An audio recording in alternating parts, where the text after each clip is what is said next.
So let's check out Rogue's Dead Guy Pilsner.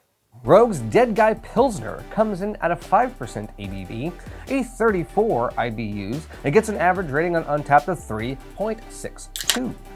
Dead Guy Pilsner reveals the lighter side of the dead, with its pale golden color, subtle hot bitterness, and crisp, refreshing finish.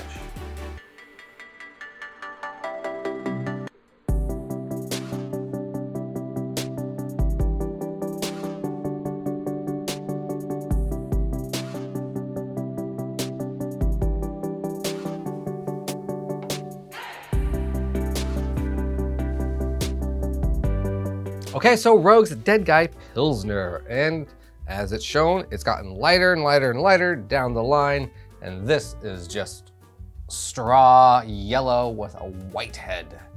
You can get like a little hint of green in there. I could easily see through this beer. And I like that there's still bubbles going into it. It's very nice, very pleasant.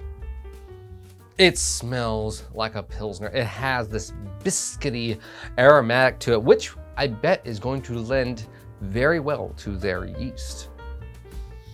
A little honey malt too.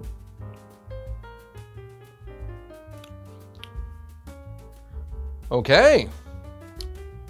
Ooh, wow, oh. Right away, it doesn't taste like a Pilsner. Like the first second, it doesn't taste quite like a Pilsner. It's a little bit thicker than your domestic Pilsners. This does have that tendency of a German style Pilsner. It's got a little bit thicker body, a little more oatiness to it for some reason. Even though it's clear, it has just a hair thicker body to it. When I've always thought of a Pilsner, I've always thought of, well, the domestic one, which is Pabst Blue Ribbon. Which, again, if you had it, it's just ultra thin, right? And it's got its place. This does not have that body type. This has the same body as the Pale Ale, which is a light medium.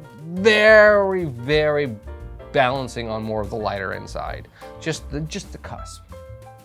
And it's not till the next second or two that you taste that biscuity. There's a slight citrus note to it, which is very pleasant in a Pilsner, almost like they put a drop of lemon juice into this beer. It's fantastic. I would love to have this with some fish and chips or something like that. Something crisp to bring out the flavor, the brightness of the food, and bring out the wonderful balance of this beer. Tasty, tasty, tasty. There's just a hint of bitterness to this beer. Ever so slightly. I get a little bit of straw drying note, and it does really do taste like the proprietary yeast that Dead Guy has been using in these beers. But it leans in so much into this style of beer. Again, a Pilsner is more of that European German style, so this yeast strain really works well with this style. I really dig this beer. Honestly, what I'm really liking about this, it's not a lager, it's a Pilsner. Pilsners aren't made as much. Most people lend toward the lager or even a blonde ale.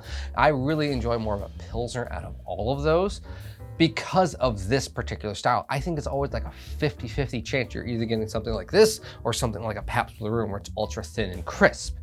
This is a little bit meatier. This has a little bit more body and a little bit more of a citrus flavor to it. There's a little bit of biscuit in here too, which I really, really enjoy. This is a great example of a craft American Pilsner trying to be a European German style. And it marriages the blend, I think, very, very well.